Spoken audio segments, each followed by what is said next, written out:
Good morning to all. Dear students, in previous lecture we had discussed some important definition. In continuing same sequence, in today's lecture also we are going to discuss some important definition.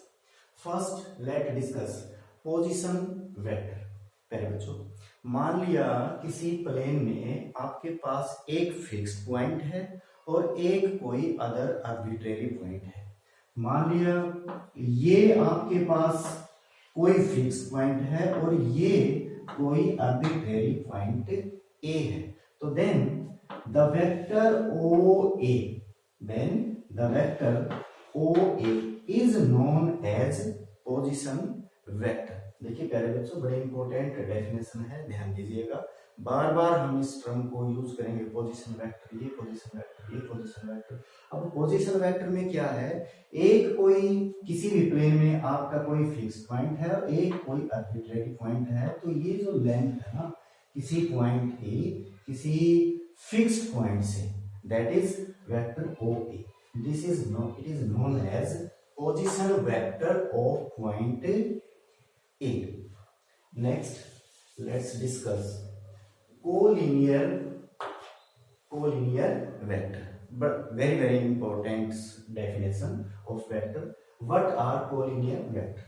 Dear students, two or more than two vector are said to be collinear vector if they are parallel to each other irrespective of their magnitude and direction. दोबारा से बताना चाहूंगा, two or more than two vector are said to be collinear if they have same parallel spots. Yeah, you can say in other words, these are parallel to each other irrespective of their magnitude and direction. देखिए प्यारे बच्चों, अब ये जो word है collinear, अब इससे आप भली बातें परिचित हो, फैमिलियर हो, क्योंकि 10th क्लास में भी आपने पॉइंट्स को कोलिनियर दिखा था, आपने प्रूव किया था बार बार कि ये पॉइंट कोलिनियर है या ये पॉइंट कोलिनियर नहीं है। तो देखिए, मान लिया अब वेक्टर के केस में क्या होगा कि मान लिया ये कोई एक लाइन है, ध्यान दीजिएगा। अब ये कोई वेक्टर है, इसका नाम रख दिया मैंने ए, एंड ये कोई जो दूसरा वेक्टर है इसका नाम रख दिया मैंने बी, और प्यारे बच्चों ये कोई तीसरा वेक्टर है जिसका नाम रख दिया मैंने वेक्टर सी। अब आप नोटिस किया होगा आपने, इस वेक्टर की और इस वेक्टर की डायरेक्शन सेम है, जबकि वेक्टर सी की डायरेक्शन अपोजिट है। अब मैंने डेफिनेशन में क्या कहा था, two or more than two vector are said to be collinear vector if they are parallel to each other, or in other words you can say that they are parallel to a same straight line irrespective of their magnitude and direction. इनका magnitude क्या है, उनकी direction क्या है, इस बात से कोई फर्क नहीं पड़ता। कोलिनियरिटी के लिए दो वेक्टर पैरेलल होने जरूरी है।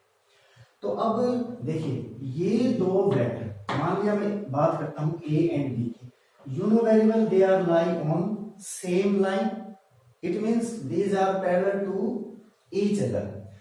अब दोनों की दोनों की लेंथ मैग्नीट्यूड, देखिए ये मैंने छोटा वेक्टर बनाया है, इसका मतलब ये दिखाया है मैंने कि इसका जो मैग्नीट्यूड है और इसका जो मैग्नीट्यूड है वो दोनों सेम नहीं है।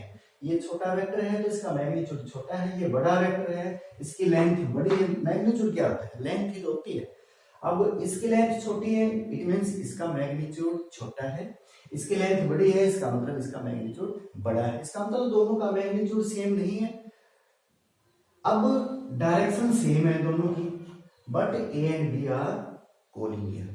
अब बात करूं इसको या ए को सी के साथ कंपेयर कर लो, दोनों की डायरेक्शन भी सेम नहीं है और दोनों का मैग्नीट्यूड भी सेम नहीं है, फिर भी ये vector A and C are collinear because they are parallel to each other, और you can say they lie in same line.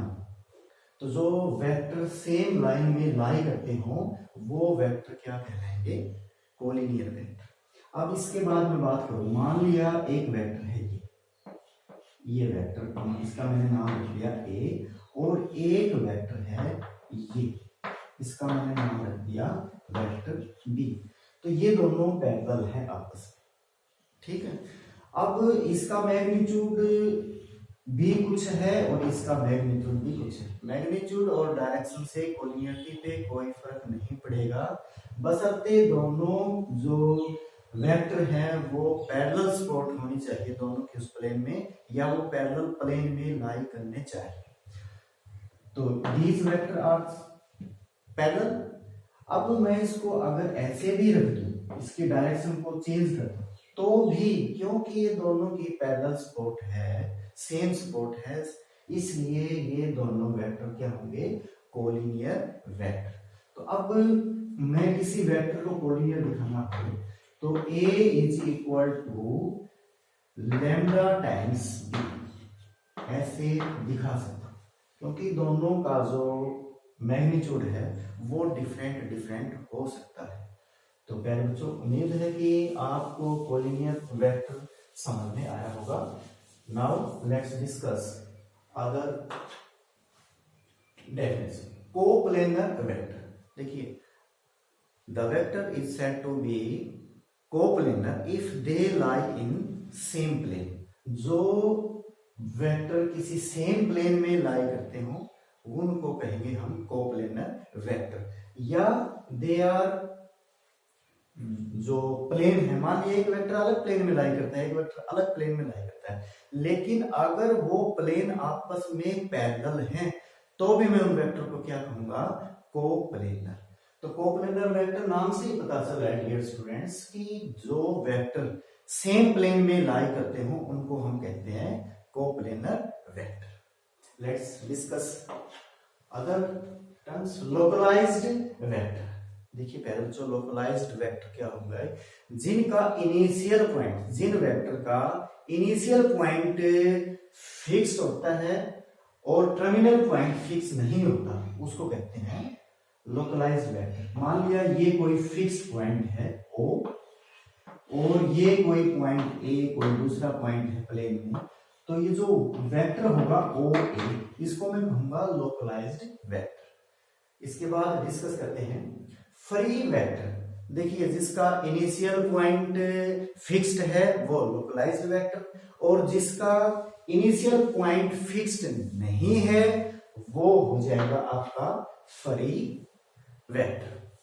Now let's discuss negative of A vector. देखिए पहले बच्चों, नेगेटिव ऑफ ए वेक्टर क्या होगा, मान लिया कोई vector है A and taking another vector B, इसका भी मैग्नीट्यूड 4 है और इसका भी मैग्नीट्यूड इसका मैग्नीट्यूड -4 है। तो मैं आपको बताना चाहूंगा कि ये जो नेगेटिव साइन है ना प्यारे बच्चों, ये डायरेक्शन शो कर रहा है।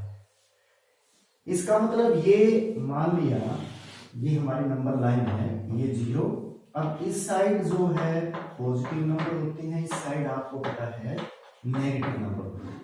तो अब ये 4 मान लिया यहां मिलेगा तो -4 यहां मिलेगा। अब इस वेक्टर की डायरेक्शन ये है और इस वेक्टर की डायरेक्शन ये है, तो नेगेटिव सिंबल सिर्फ डायरेक्शन शो करता है, मैग्नीट्यूड दोनों का सेम है। तो प्यारे बच्चों, दो वेक्टर नेगेटिव आपस में कब कहे जाएंगे, जब उनका मैग्नीट्यूड सेम हो बट डायरेक्शन अलग हो। तो two vector are said to be negative of each other if they have equal magnitude but sense opposite, यानी कि डायरेक्शन वो अपोजिट है। इसकी डायरेक्शन मान लिया ये है, मैग्नीट्यूड दोनों का 4 है, मैग्नीट्यूड दोनों का 4 है बट डायरेक्शन जो है ना वो अलग है, डायरेक्शन अलग है। तो अब मैं क्या कह सकता हूं कि A वेक्टर जो है वो -B वेक्टर के इक्वल है। तो अब इसके बाद मैं आपको एक्सप्रेस करना चाहूंगा कि पहले बच्चों कि ये जो जितने भी डेफिनेशन है regarding vector, these should be clear in your mind. जब तक आपको पहले बच्चों डेफिनेशन क्लियर नहीं होंगी तब तक ये चैप्टर जो है आप अच्छी तरह से नहीं कर पाओगे तो मेरी रिक्वेस्ट है आपसे, हार्टली रिक्वेस्ट है कि पहले आप इन डेफिनेशन को अच्छी तरह से क्लियर करोगे, उसके बाद एक्सरसाइज पे जाओगे। नाउ उम्मीद करता हूँ आपको ये डेफिनेशन अच्छी तरह से क्लियर हुई होंगी। Now thank you, have a nice day.